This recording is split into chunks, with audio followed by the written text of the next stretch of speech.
lobster and sliced tomatoes.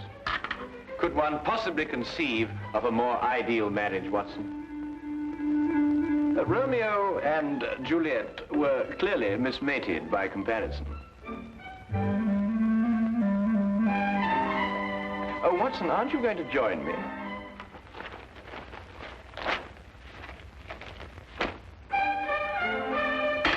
Oh, now, surely, Watson, you can't bear a grudge against me forever for something so trivial. Trivial? And what is trivial about riddling the walls with bullets?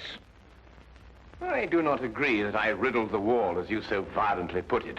I decorated it in a most patriotic manner. Holmes, I have permitted and suffered many liberties in this flat.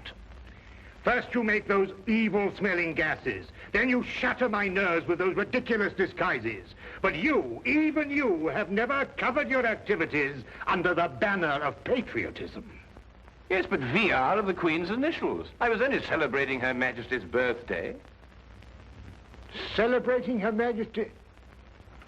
Still, that's no excuse. Well, perhaps I was a little overzealous, but you can't very well blame a man for that. Nevertheless... All right, Watson, I solemnly promise never to do it again.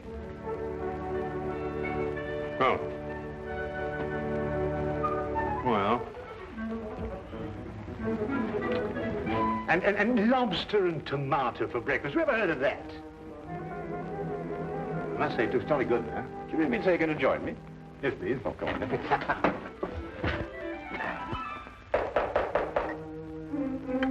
That's strange. I didn't expect her until noon. She must have caught the midnight train. Oh.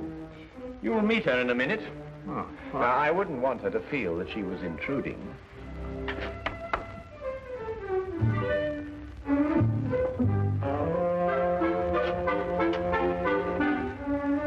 Mr. Holmes? Yes, Miss Millicent Channing?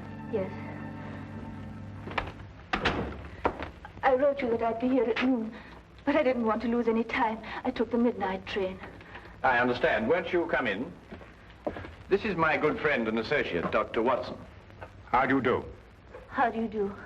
Please sit down, Miss Channing. You must have had a very tiring journey, particularly in view of the fact that you were forced to take a dog cart out of the way. How did you know I took a dog cart? Well, I noticed that your right sleeve is covered with mud. Only a dog cart throws out mud in such a disagreeable way. Mr. Holmes can also deduce your birthstone and the serial numbers of any notes you happen to be carrying in your purse. Dr. Watson exaggerates, though only slightly. I've heard a great deal of your powers, Mr. Holmes. They say you're one of the cleverest men in London. They're very kind. You said in your letter that your fiancé has disappeared. I'm afraid that something terrible has happened to him. Why, Miss Channing? It's all so muddled, so confused.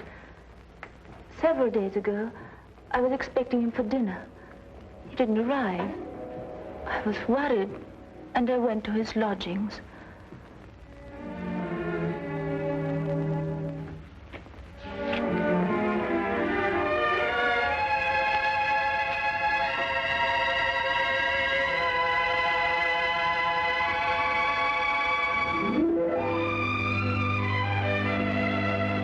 Millicent.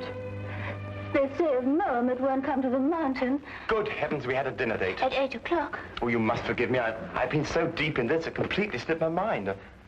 Millicent, how would you like to marry a full professor of English history at London University? I'd much rather marry you, John. I mean me. Well, are you serious? You still have 3 years before you can become a professor. It can happen in a month. Next week, perhaps. But how? Well, you know this research work I've been doing on 14th century English history? Yes? Well, I have reason to believe I've made the most amazing, the most fantastic discovery. Oh, tell me. Not until I put my theory to the test. And if I'm right, I can assure you there will be an immediate chair for me at the university. And more than that, I'll be famous. Oh, but John, this is unfair, keeping me in the dark like this. I promise you it won't be for long. Tomorrow, I go to see Sir Thomas Greystone at Aberdeen to get his cooperation. He won't refuse because my success will bring him fame also. John, You simply must tell me what... Not another word tonight. I'll tell you everything when I come back the day after tomorrow. Remember, good things come to those who wait. But he didn't come back. Not the day he told me, nor the next day. I wired him at Greystone Castle asking him to explain the delay. I received this answer.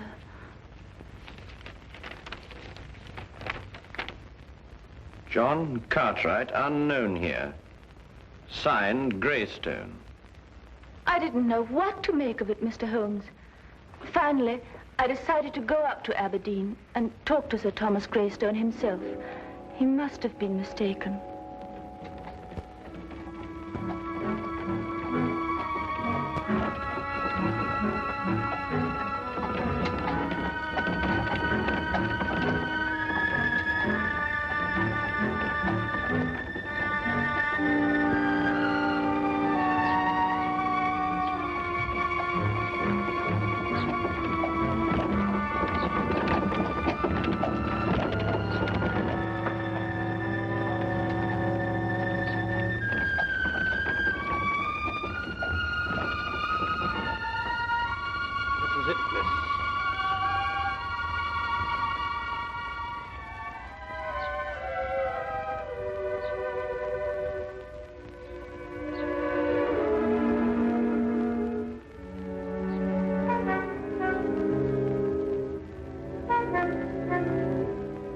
Certainly don't envy you, miss. Why? Is something wrong? Let's say something isn't right. Ever since the Greystones came upon hard times, they become a strange, mysterious pair. Hardly anyone ever comes to see them, and those that do don't waste any time there. If I were you, miss, I'd wait until it's light before I went up. I don't have the time to spare. I'm sure I'll be all right. Suit yourself, miss. Get out.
I should like to see Sir Thomas Greystone, please.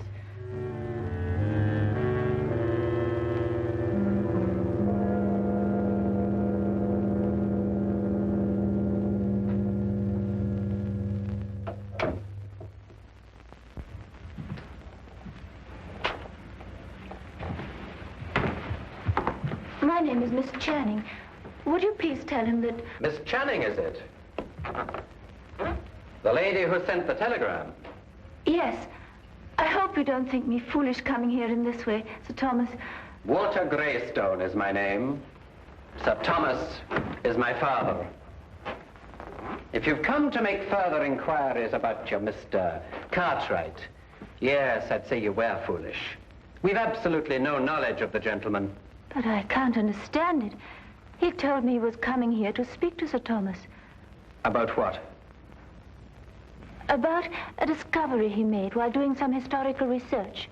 He said it was to have brought fame to him and Sir Thomas both. I can assure you, Miss Channing, no one of that nature has been here. No one. But I know he took the 6:10 train on Tuesday. I saw him off. The 6:10 train makes a dozen stops along the way. He could have got off at any one of them. But why? I've no idea, miss. I'm sorry. I'm upset. You see, he's my fiancé. I quite understand, but there's nothing we can do. I'm sorry to have troubled you. One moment, miss. That telegram I sent you cost 2 shillings. I'll thank you to reimburse me. Father! Be quiet. I'm not a charitable institution. Are you Sir Thomas Greystone? I am. You didn't say you were. I didn't say I wasn't. 2 shillings, if you please. Thank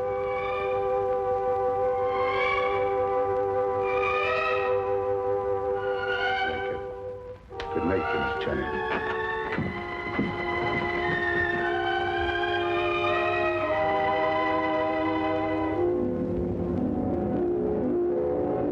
Whatever else I felt about the Greystones, I didn't believe they'd lied to me. Why should they deny they'd seen John? However, as I made my way through the garden, I found this timetable in the bushes. I take it that these notes in the margin are in your fiancé's handwriting, Miss Channing. Yes, Mr. Holmes, they lied. He was there, and for some reason they're trying to deny it.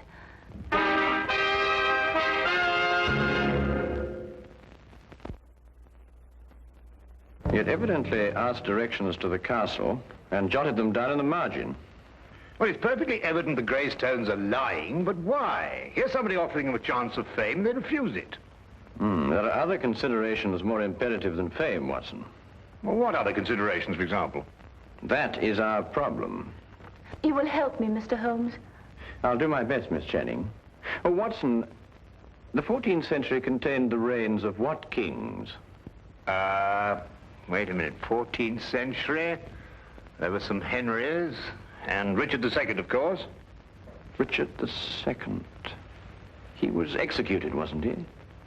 Yes, at Pontefract Castle, September the 21st, 1300 and... Miss Channing, I would appreciate your taking me to your fiancé's flat. To his flat? But why not to Greystone Castle? Well, I would rather not go there unarmed. Why not? We've both got revolvers. I am referring, Watson, to information that may have led to the disappearance of Miss Channing's fiancé. Come along, Miss Channing.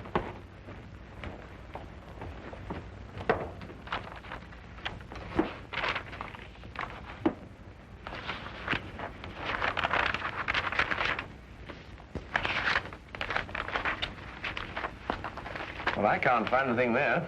Perhaps you'd have a look, Watson. Oh, thank you, Miss Channing. Thank you.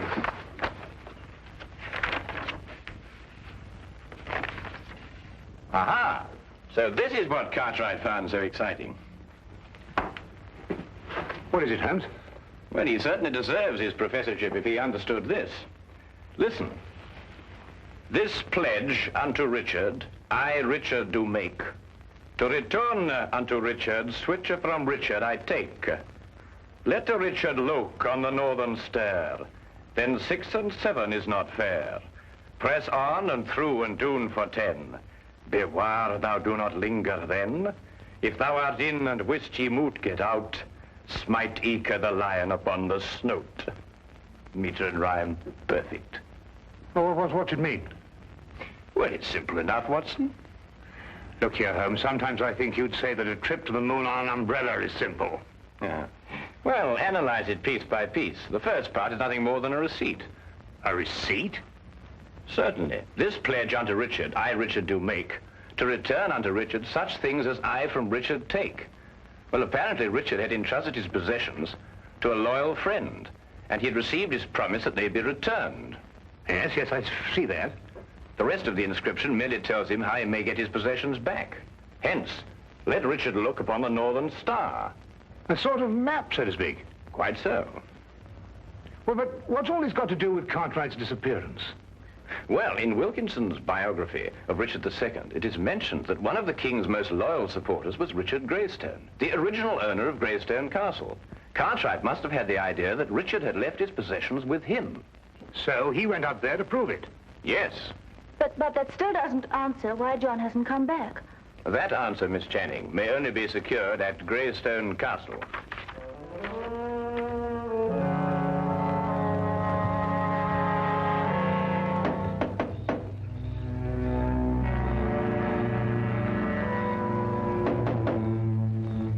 Strange, there appears to be no one here.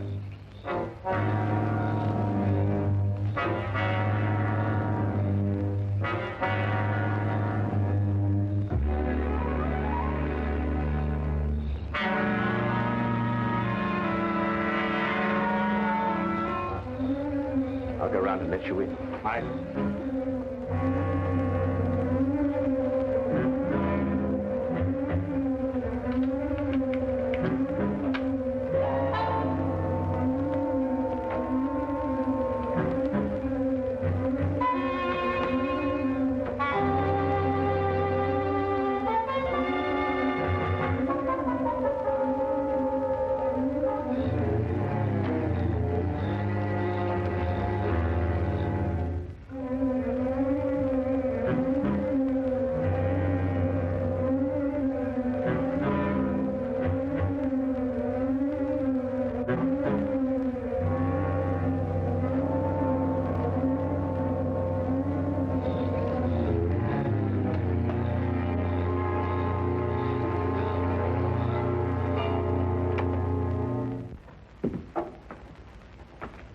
Come along and keep close behind me.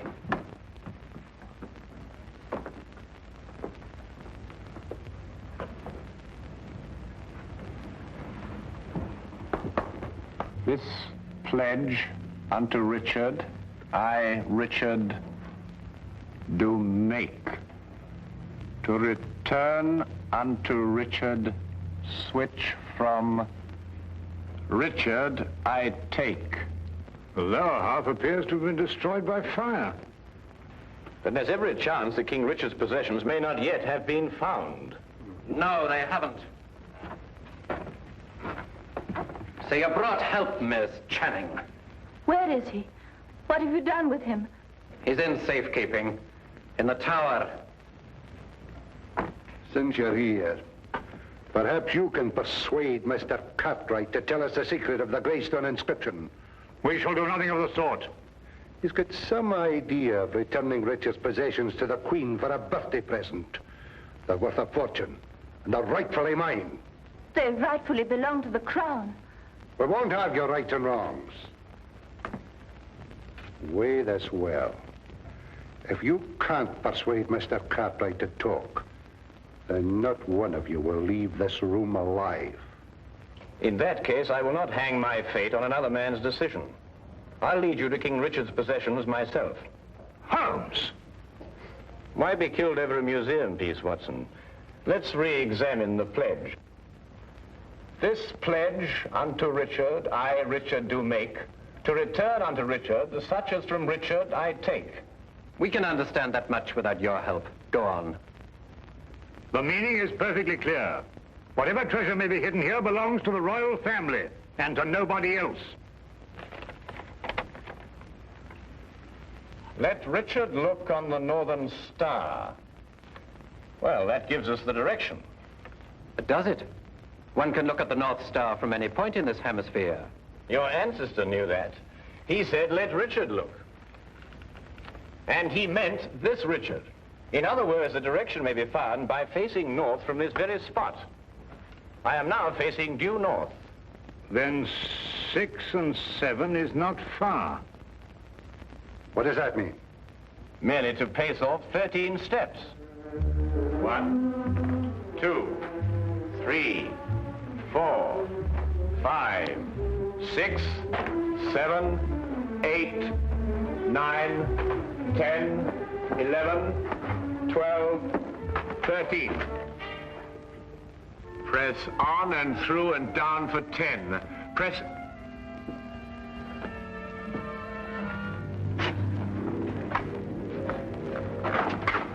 Stairs! Through and down for 10. 1, 2, 3, 4, 5, 6, 7, 8, 9, 10.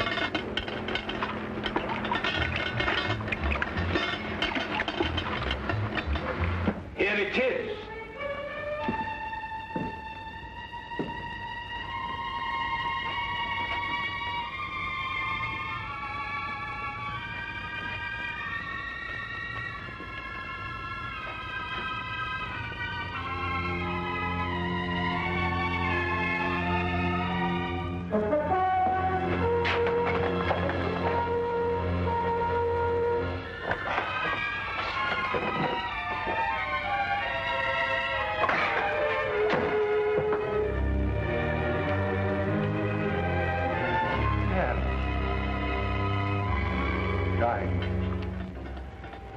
rubies.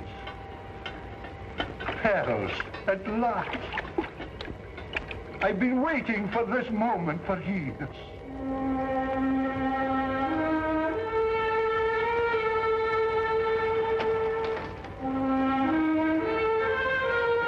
Diamonds.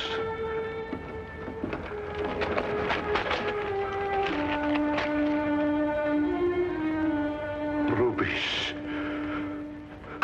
And now, if we may go. I'm afraid I can't let you go. But you promised. You take us for fools, you go straight to the authorities. I plan to enjoy this wealth. I don't see how, with or without us.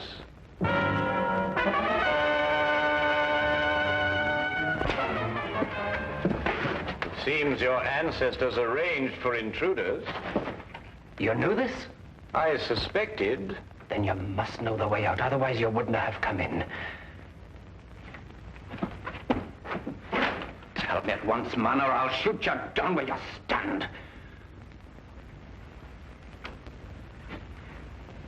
While only I have the secret to the door? Half the jewels. Half the jewels for a way out.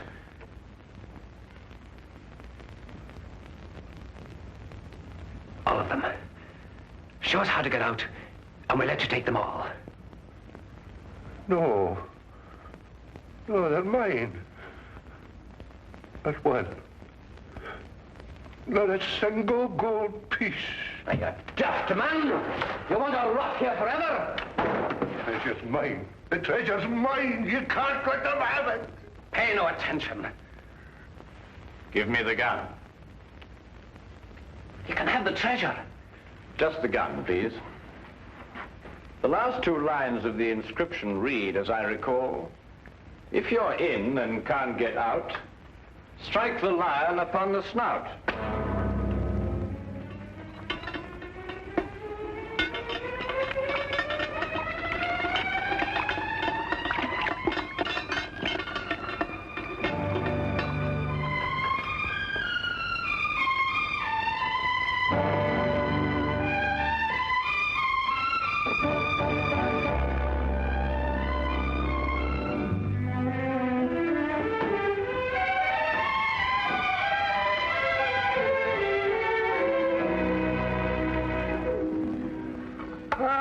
Everything couldn't be better.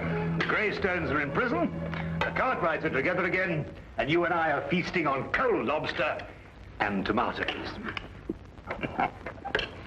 Well, I have a sense of well-being. Haven't you the slightest twinge of conscience, Watson? Conscience? No, why? Well, I noticed the gold piece on your watch chain. You filched it from the treasure room. Filched it? Certainly not. I made an application for it from the ministry. Oh, did you? Oh, that was very enterprising of you, Watson. Yes. Why don't you do the same thing, Holmes? After all, don't you want a souvenir? I have one. Oh, bad.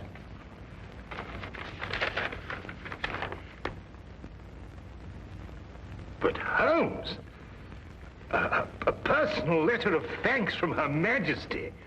Why, Holmes, congratulations. Well done. Oh, thank you, Watson.